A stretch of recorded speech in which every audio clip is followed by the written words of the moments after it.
છેલ્લા 5 દિવસથી મીરા ઊંઘી શકી નહોતી અને આજે આરવ પણ ઊંઘી શક્યો ન હતો. વાત જ એવી હતી કે બંનેની આંખોમાંથી ઊંઘ જાણે ગાયબ થઈ ગઈ હતી. આરવ ભલો માણસ હતો, પરંતુ મૂર્ખ નહોતો. 10 વર્ષથી બધું અનુભવી રહ્યો હતો. પણ આજે પહેલીવાર તેણે સાંભળ્યું હતું.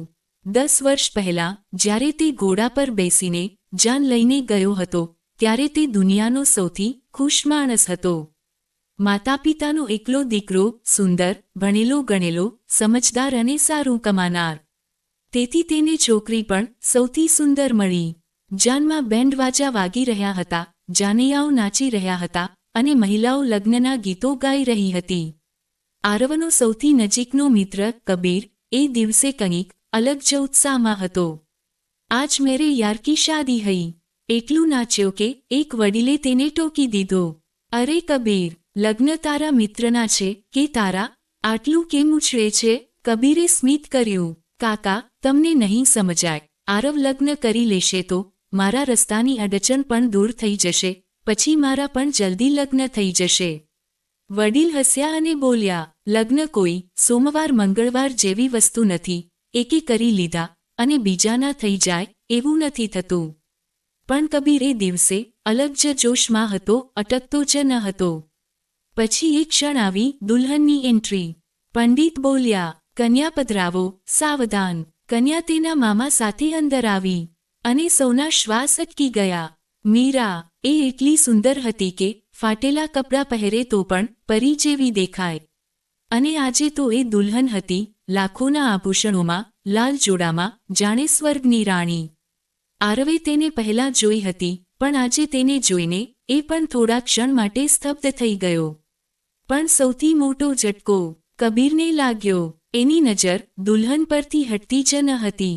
ધીમેથી એ ઝૂકીને આરવના કાનમાં બોલ્યો, આરવ, જીવનમાં ક્યારેય તારી પાસેથી કંઈ માંગ્યું નથી, આજે માગું છું. વરની બદલી કરી દઈએ? આરવ હસી પડ્યો. પાગલ, એ તારી ભાભી છે. શરમ નથી આવતી? કબીર પણ હસ્યો. પણ આવનારા વર્ષોમાં આરવને સમજાયું કે એ હાસ્યમાં મજાક નહોતી, એ કાગ હતી. સમય પસાર થતો ગયો. જે કબીર પહેલાં લગ્ન માટે ઉતાવળો હતો, હવે લગ્નનું નામ પણ લેતો નહોતો. ઘરવાળા, સગા, બધા છોકરીઓ બતાવતા, પણ કબીર ના પાડી દેતો. એક દિવસ આરવે ખુદ પૂછ્યું, કબીર, લગ્ન કેમ નથી કરતો? કબીરે કહ્યું, લગ્ન તો કરું, પણ મને મીરા જેવી છોકરી મળશે ત્યારે જ. કબીર ક્યારેય મીરાને ભાભી કહીને નહોતો બોલાવતો. એ હંમેશા માત્ર મીરા જ કહેતો. એકવાર મીરાએ પણ પહેલીવાર કબીરને પૂછ્યું, તમે લગ્ન કેમ નથી કરતા? કબીરે તેની આંખોમાં જોઈને કહ્યું, લગ્ન તો કરું, પણ મને તારા જેવી નહીં. મને તો તું જ જોઈએ. તેની અવાજ ઊંડો હતો, આંખોમાં સચ્ચાઈ બોલી રહી હતી. મીરા પત્ની હતી, માં બનવાની હતી, ઘર હતું, સુખ હતું. પણ એને આવા શબ્દો ક્યારેય કોઈએ કહ્યા ન હતા. આરવ સારો માણસ હતો, પણ તેણે ક્યારેય મીરાને આ રીતે શબ્દોમાં પોતાની લાગણી વ્યક્ત નહોતી કરી. કબીરના શબ્દો બીજ બનીને દિલની માટીમાં પડ્યા અને સમય સાથે તેમાં પ્રેમના અંકુર ફૂટવા લાગ્યા. 4 વર્ષ પછી મીરા 2 બાળકોની માં બની ચૂકી હતી.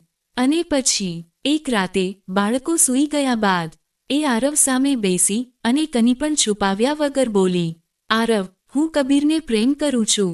આજ સુધી મેં તને શરીરથી દગો નથી દીધો, પણ દિલથી. હું ઘણા સમયથી તેની થઈ ચૂકી છું. હું તેની સાથે રહેવા માંગુ છું, તેની સાથે લગ્ન કરવા માંગુ છું. આરવ આ સાંભળીને પથ્થર જેવો નિષ્ક્રિય થઈ ગયો. એક બાજુ પત્ની, જેની સાથે તેણે જીવન બનાવવાનું હતું.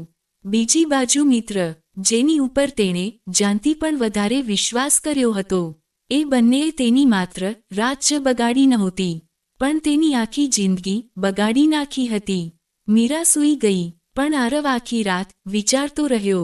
મીરાને મારી નાખું, કબીરને મારી નાખું, કે હું જ ફાંસી લગાવી દઉં?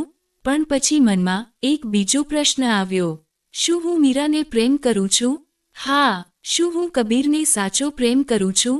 હા. તો પછી શું પ્રેમનો અર્થ માત્ર અધિકાર છે? કે ક્યારેક પ્રેમનો અર્થ છોડી દેવું પણ હોય છે?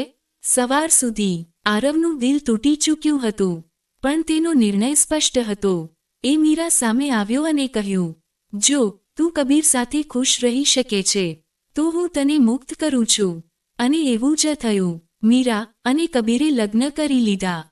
એમને પણ એક દીકરો થયો. અને આરવ, એણે ફરી લગ્ન ના કર્યા. એ પોતાના બાળકોને એકલો ઉછેરે છે. વર્ષમાં એક વખત મીરા અને કબીર બાળકોને મળવા આવે છે. અને દરેક વખતે કબીર હસીને કહે છે, યાર આરવ, તું લગ્ન કરી લે.